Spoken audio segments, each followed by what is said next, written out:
Je suis candidate 113 à la députation nationale, circonscription de Kolwezi, 218 à la députation provinciale, circonscription de Kolwezi.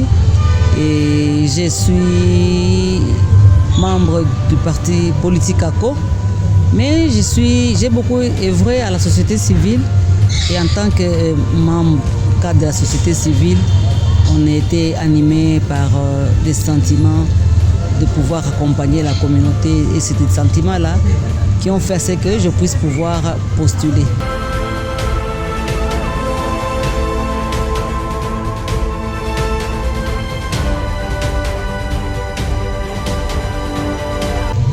De mes sentiments par rapport à mes descentes, beaucoup de sentiments à la fois. Il y a la joie de pouvoir découvrir des nouvelles personnes, des nouveaux visages. Aussi la tristesse de pouvoir voir, moi en tant que femme leader, quand je me positionne dans ce que j'ai toujours eu à faire, par un moment, après ces descentes, on a l'impression qu'on n'a pas encore travaillé. Parce qu'il y a un gap entre nous et la communauté. Vous sentez vraiment des besoins d'accompagnement de cette communauté et ça me motive davantage à pouvoir travailler ardemment pour pouvoir passer à l'hémicycle afin de pouvoir continuer la lutte qui est la nôtre.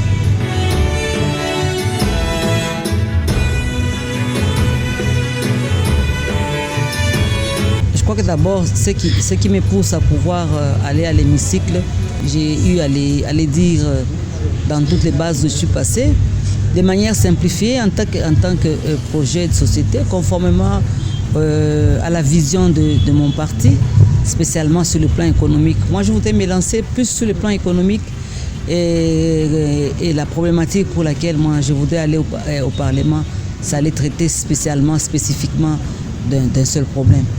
Lesquels problèmes? Parce que quand on observe notre contrée, on observe notre Lualaba, on observe notre pays, vous avez l'impression que c'est tout le monde qui vient au Congo, tout le monde s'en sort économiquement et financièrement.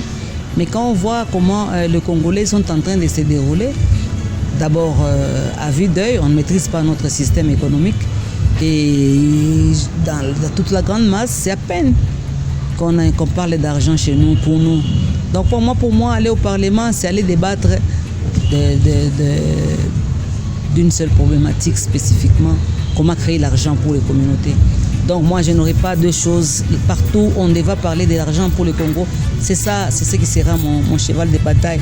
Certes, il y a des prérequis, mais ces prérequis-là, en conclusion, de manière synthétisée, comment créer la richesse pour les communautés, la richesse sous toutes ses façades. Naturellement, nous avons ce que nous avons comme ressources naturelles, comment pouvoir les valoriser, parce qu'à ces jours, quand on fait les comptes, est-ce que les richesses naturelles nous appartiennent encore? Et nous avons une population jeune, mais qu'est-ce qu'on en fait? Comment aller accroître le capital humain pour qu'on puisse avoir des spécificités? En somme, comment créer la richesse pour les communautés? Ça sera plus ou moins ça, mon cheval de bataille.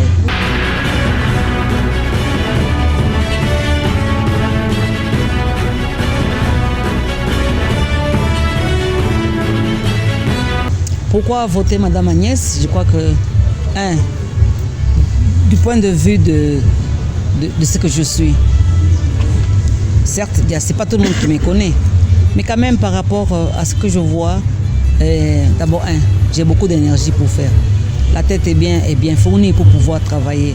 Et c'est cette tête-là fournie, l'énergie est là, et ce sens humain, cet humanisme qui nous caractérise fera ce que nous puissions être là où la communauté a besoin de nous.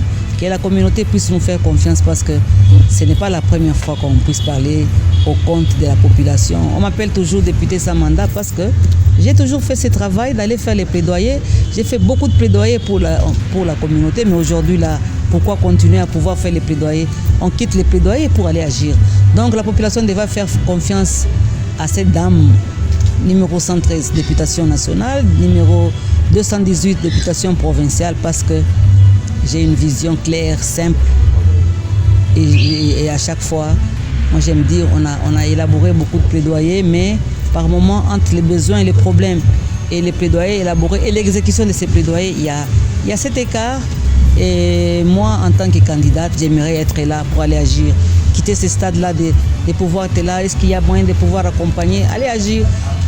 Donc faites confiance à cette dame parce qu'elle a la force pour pouvoir bousculer les choses.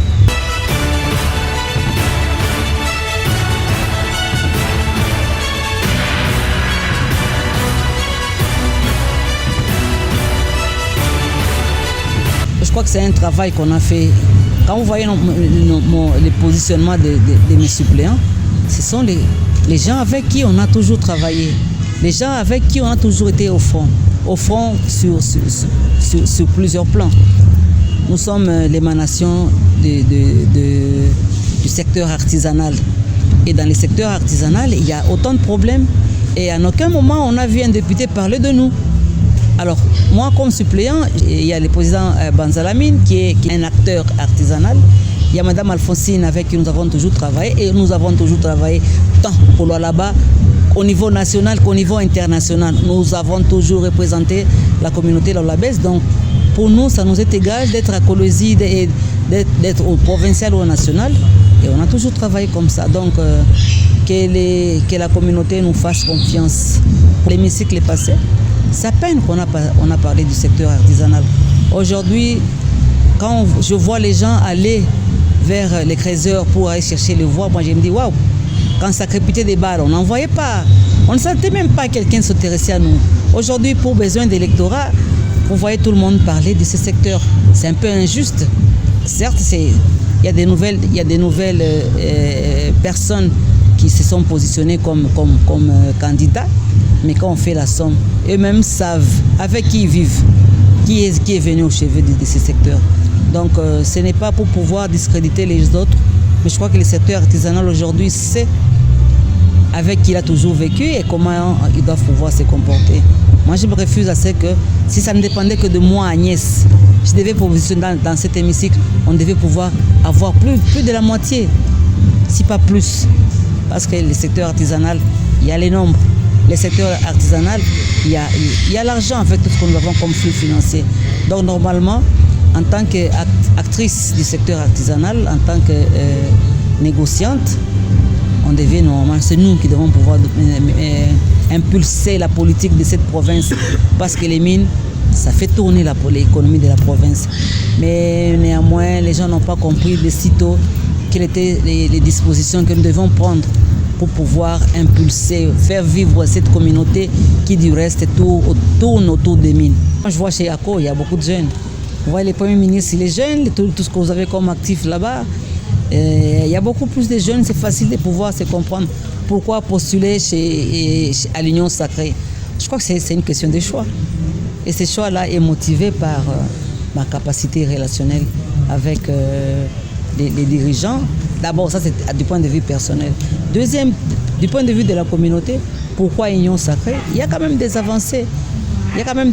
Certes, ce n'est pas clean, mais il y a des choses qui sont en train de faire et ce n'est pas en un seul jour qu'on peut atteindre un résultat. Moi, je me dis toujours, c'est un processus. Et à chaque niveau, il faudrait pouvoir avoir l'œil.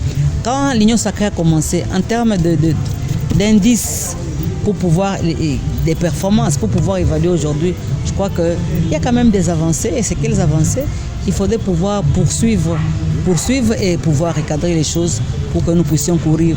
Parce que moi, je me dis, à l'Union Sacrée aujourd'hui, on pourra faire, pas seulement pas des pas, mais on pourra faire des grands bonds pour pouvoir atteindre le changement pour la communauté, pour le bien-être de la communauté. L'objectif pour lequel je suis là comme actrice politique aujourd'hui, quand je me vois dans les miroirs, je me regarde dans les miroirs de la communauté. La communauté avant tout. Et la politique a ses exigences, mais moi, en tant qu'actrice, émanation de la société civile, notre communauté, elle est une. Et entre président ou non, je suis une femme fidèle et je crois dans ce que je fais. Mais moi, je vois les choses de manière globale. Aujourd'hui, la ville de Kolwezi, c'est une ville minière.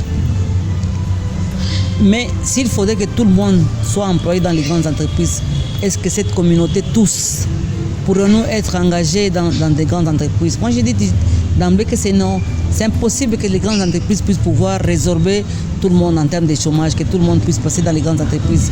Mais l'excédent là ira où? il faudrait pouvoir mettre en place des stratégies, des politiques pour pouvoir résorber tant soit peu.